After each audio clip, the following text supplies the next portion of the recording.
Tell the people Jesus' return and prophecy isn't literal. Jesus' return and Bible prophecy isn't literal, it's metaphorical. No need to be ready for a non-literal return.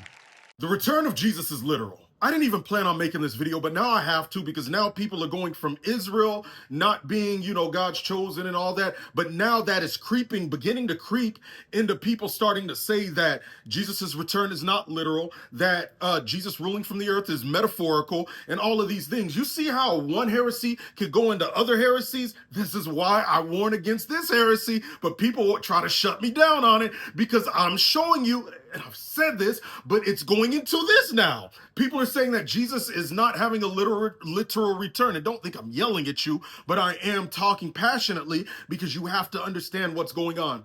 When you hear people, and it's starting to happen even more, literally within this last week, say that dispensationalists are wrong in its heresy, dispensationalism is just a fancy word for people that take the Bible literally and Bible prophecy literally. So if you're watching me and you believe that Jesus is coming literally, he will have a literal millennial reign, 1,000 years here on the earth, premillennialism.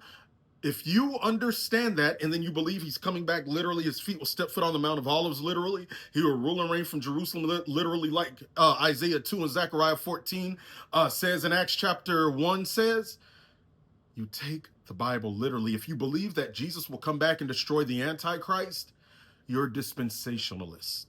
That's just a fancy word for that. But the enemy, knowing that some Christians don't know what that word means, he starts off with Israel. Yeah, Israel, they're not God's people anymore. They're not. But that's not his main goal. That's one of the key goals. But notice how it moves from that to now, Jesus is not returning literally. And once you start thinking that, you're just in a world of hurt then, because then it goes from that to eventually you removing your faith in Jesus at all. Now you say, oh, everything about Jesus is metaphorical. He does it little by little. He did the same thing to Adam and Eve. And you're falling right into the same process. Dispensationalism is taking the Bible literally for what it says, and Bible prophecy literally for what it says. Okay? So keep that in mind. Hit follow if you like Bible content like this. And the final 3 days of this month, the deadline's in about 8-9 days. Sitting out a 3-day class teaching on how to know what God has called you to through both practical and spiritual means, your purpose, how he confirms it through dreams and visions, how the shifting of friendships can display a shifting of seasons, and more. Click the link in my story or bio to join. It's pre-recorded. The only thing that's live is the 30-minute Q&A. That's first come, first